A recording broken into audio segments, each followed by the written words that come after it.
My grandfather left me his worthless coin collection, so my cousins laughed until I had it appraised for $2 million.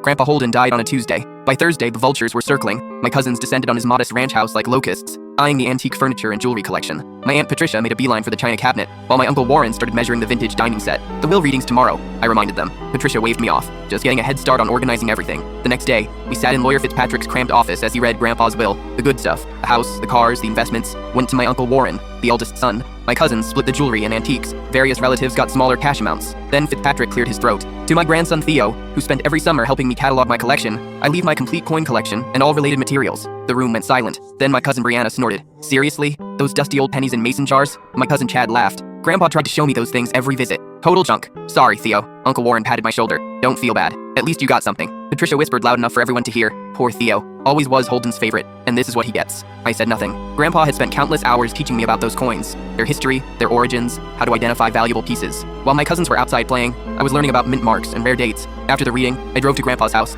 Uncle Warren was already directing movers. Take whatever coins you want, he called out. We're donating the rest to charity. I found Grandpa's collection exactly where he'd left it, in his study, organized in labeled albums and protective holders. There were hundreds of coins spanning decades. My cousins saw worthless old money. I saw a lifetime of careful curation. It took me 3 trips to move everything to my apartment. The following Monday, I called Henderson Numismatics, the coin shop Grandpa had mentioned. The owner, Mr. Vega, agreed to do a preliminary assessment. Bring everything, he said. Your grandfather had quite the reputation among collectors. Wednesday morning, I loaded my car with boxes and drove to Henderson Numismatics. Mr. Vega's eyes widened when I started unpacking. Sweet mother of pearl, he whispered, examining a particular coin under his magnifying glass. Is this what I think it is? He called in his partner, Mrs. Rodriguez. They huddled over several pieces, speaking in hushed tones. Young man, Mr. Vega finally said, I need to call in a specialist. This collection requires professional authentication. By Friday, word had spread through the numismatic community. Dr. Sterling, a renowned coin expert from the university, arrived with specialized equipment. He examined each piece methodically. After 6 hours, he looked up with a stunned expression. Your grandfather had exquisite taste, Dr. Sterling said quietly, and apparently, incredible luck. That's when he showed me the 1909 SVDB penny, one of only 484,000 ever minted, and the 1916 D Mercury dime in pristine condition,